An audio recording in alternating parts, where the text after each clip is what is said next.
Hello, ఈరోజు కథ Pravarakhya part 34 సంయుక్త version.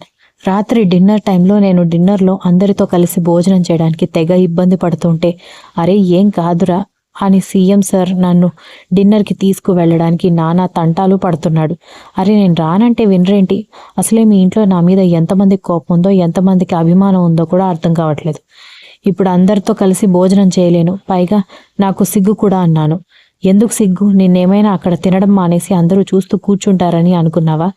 వచ్చి భోజనం చేయడానికి ఎందుకు ఇన్ని మెలికలు తిరుగుతున్నావో నాకు అర్థం కావట్లేదు అన్నాడు మా సీఎం సార్.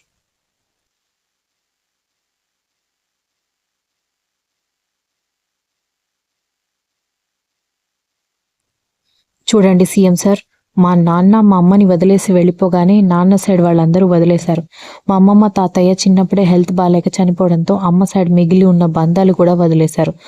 వాళ్ళంతా ఇబ్బంది పడుతుంటే వాళ్ళతో ఉండడం ఎందుకని మా అమ్మ నన్ను తీసుకుని వచ్చేసింది. అప్పటి నుంచి మేమిద్దరమే. నాతో కూడా ఎక్కువగా మాట్లాడడానికి ఎవరూ లేకపోవడంతో సైలెంట్గా భోజనం చేయడమే అలవాటు. ఇక కాలేజ్లో జాయిన్ అయ్యి జర్నలిజం చేసినప్పటి నుంచి ఎప్పుడు తింటున్నానో ఎలా ఉంటున్నానో కూడా గుర్తులేదు. ఇంత ఒంటరిగా ఉన్న నాకు ఇంతమందితో కలిసి భోజనం చేయాలంటే ఇబ్బందిగానే ఉంటుంది అని నేను అరిచేసరికి మా సీఎం సార్ సీరియస్గా చూశాడు. బాబోయ్, మామూలుగా ఉన్నప్పుడు ముప్పు తిప్పలు పెట్టి 3 చెరువుల నీళ్లు తాగిస్తాను, కానీ ఇలా సీరియస్గా షార్ప్గా చూస్తున్నప్పుడే నాకు భలే భయం వేస్తుంది. నువ్వు ఉదయం పూట కార్యకర్తల్ని, బాడీగార్డ్స్ని చూసి అందరూ ఒకేసారి తింటారని అనుకుంటున్నావేమో, కానీ నేను, మా మమ్మీ, మా అక్క, బావ తప్పితే అక్కడ ఎక్కువ మంది ఎవరు ఉండరు. పనివాళ్ళు తప్పితే వాళ్ళు భోజనం వడ్డించి వెళ్ళిపోతారు, కానీ నువ్వు తింటుంటే నీ మొహం ఎదురుగా కూర్చుంటారు అనుకుంటున్నావా అన్నాడు మా సీఎం సార్.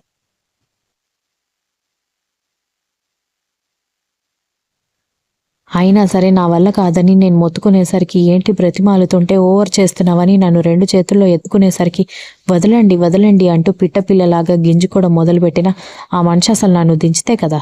రూమ్లో నుంచి బయటకు తీసుకువెళ్ళేసరికి మా వైపు పౌర్ణమి గారు వాళ్ళ ఆయన చూస్తూ ఉంటే నిర్మలాదేవి మాత్రం సీరియస్గా చూసి మా సీఎం సార్ చూడగానే మొహం తిప్పుకొని, ఏంట్రా ఆ అమ్మాయిని అలా తీసుకొచ్చావు? పొరపాటున పడేసావనుకో పాపం నడుం విరిగిపోతుంది అని చెప్పింది.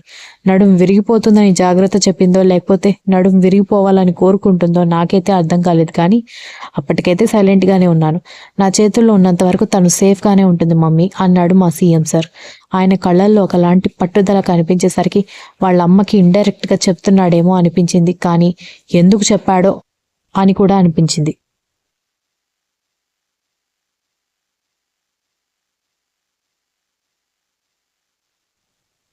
నన్ను జాగ్రత్తగా తీసుకువెళ్ళి వాళ్ళక్క చైర్ వెనక్కి జరపడంతో అందులో కూర్చోబెట్టి నా పక్కనే కూర్చుని తనే స్వయంగా వడ్డించడంతో అతని వైపు అలాగే చూస్తున్నాను. అసలు నేనేం చేశానని అతనికి నా మీదంత ప్రేమ నాకు అసలు అర్థం కావట్లేదు. అమ్మలా లాలిస్తాడు, స్నేహితుడిలాగా ఆట పట్టిస్తాడు. ఇక బాగా ఆకలిగా ఉండడంతో సిగ్గు ఎగ్గు అన్ని పక్కన పెట్టి గబగబా భోజనం కలపడం మొదలు పెట్టేసరికి నా వైపు చూసి చిన్నగా నవ్వి తను భోజనం చేయడం మొదలు పెట్టాడు సీఎం సార్. నెక్లెస్ రోడ్ దగ్గరికి వచ్చేసరికి ఆ అమ్మాయి స్కూటీ ఆగిపోవడంతో ఇప్పుడు దీనికి ఏమైందని బైక్ దిగి స్కూటీ కిక్ కొట్టడానికి ఎన్నిసార్లు ట్రై చేసినా తన వల్ల కాలేదు. స్కూటీ ఇంజన్ ఆన్ చేయడానికి ట్రై చేసినా కూడా తన వల్ల కాకపోవడంతో పెట్రోల్ మీటర్ చూసిన ఆమెకి పెట్రోల్ అయిపోయిందని అర్థం కావడంతో తల కొట్టుకొని ఇది కూడా అయిపోవాలా నా చావుకి అనుకుంటూ రోడ్ మధ్యలోకి వచ్చి ఏదైనా వెహికల్ దొరుకుతుందేమోనని వెయిట్ చేస్తూ నిలబడింది. బైక్స్ వచ్చినప్పుడు మాత్రం చేయి దగ్గరికి జరుపుకొని, ఏదైనా కారు వచ్చినప్పుడు మాత్రమే చేయి అడ్డు పెట్టడం మొదలుపెట్టింది. అలా అరగంట గడిచినా కూడా ఎవరూ వెహికల్ ఆపకపోవడంతో క్యాబ్ బుక్ చేసుకుందామని మొబైల్ తీసేసరికి మొబైల్ కూడా డెడ్ అయిపోవడంతో ఏడుపు తన్నుకొస్తుంటే, దేవుడా ఒక్క వెహికల్ అయినా పంపించు అని కోరుకుంది.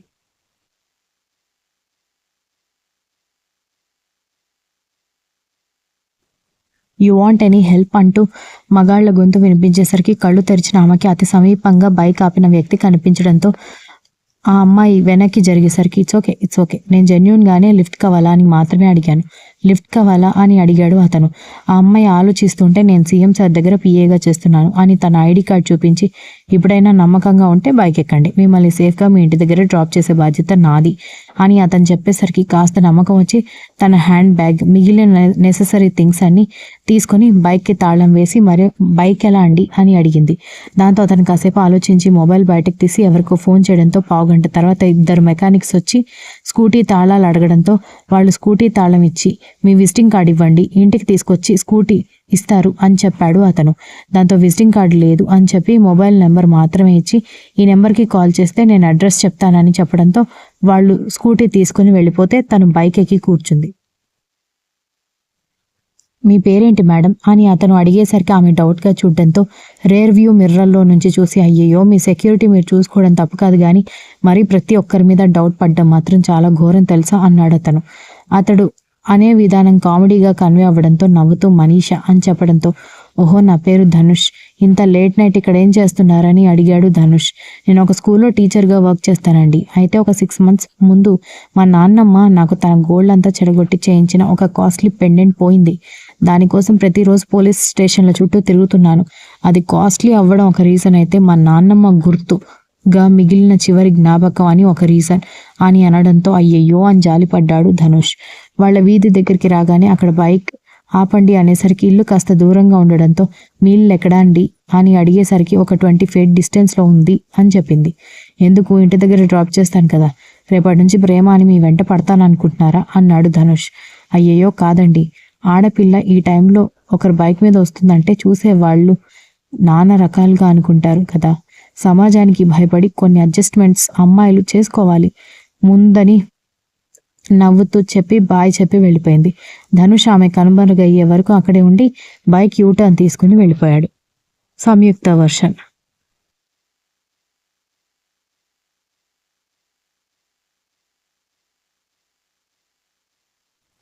నెక్స్ట్ డే లేచేసరికి కోడలి పిల్ల నిద్ర లేచేసావా అని కాఫీ కప్పుతో మా అత్తగారు ప్రత్యక్షం అయ్యేసరికి దెబ్బకి ఉలిక్కిపడి వెనక్కి సర్దుకోవడంతో నేను కదిలేసరికి మా సీఎం సార్కి కూడా మెలకువ వచ్చింది.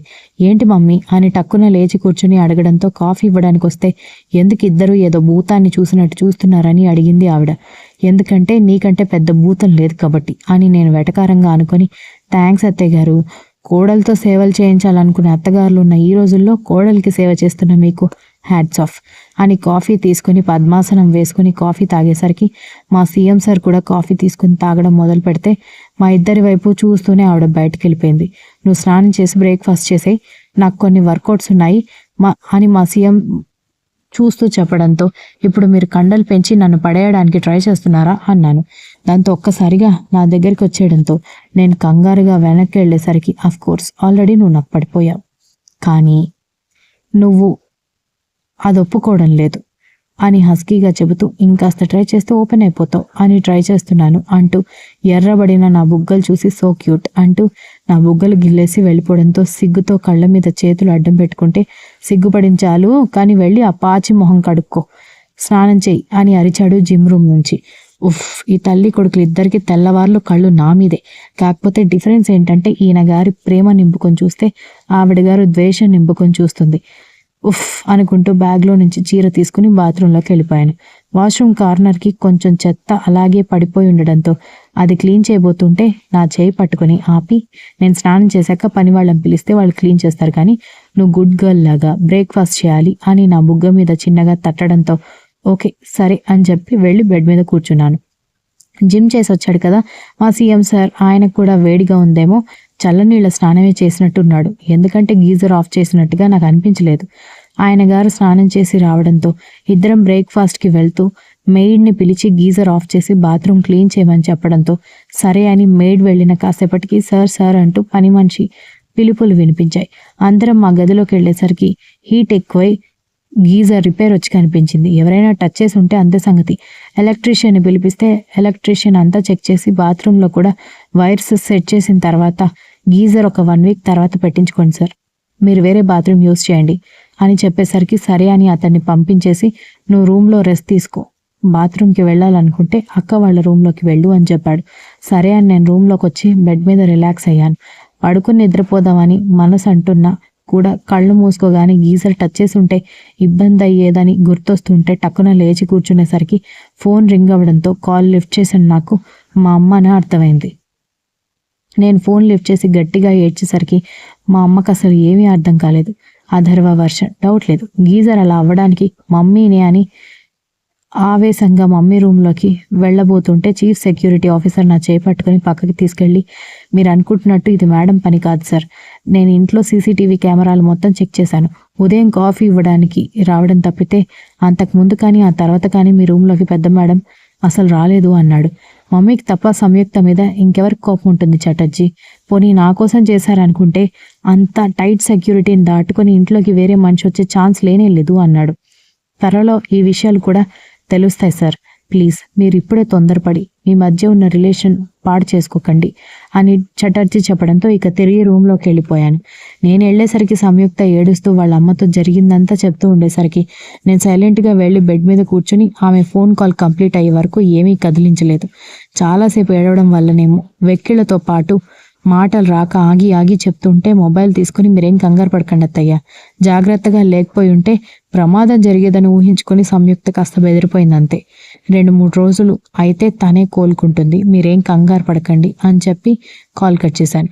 కాల్ కట్ చేసిన తర్వాత వెక్కిళ్ళు పెట్టి ఏడుస్తున్న సంయుక్తని నా వైపు తిప్పుకొని ఇప్పుడేమైంది నీ ఏడుస్తున్నావని కోపంగా అడిగేసరికి మనిద్దరం కలిసి ఉండడం ఎవరికి ఇష్టం లేదు సీఎం సార్ అని ఏడ్చేసరికి నాకు చాలా బాధగా అనిపించింది. తనని రాణిలాగా చూసుకుందామని నేను పెళ్లి చేసుకుంటే నా వల్ల లేనిపోని టెన్షన్స్, ఎప్పుడూ ఏడిపే ఉంటుంది తనకి.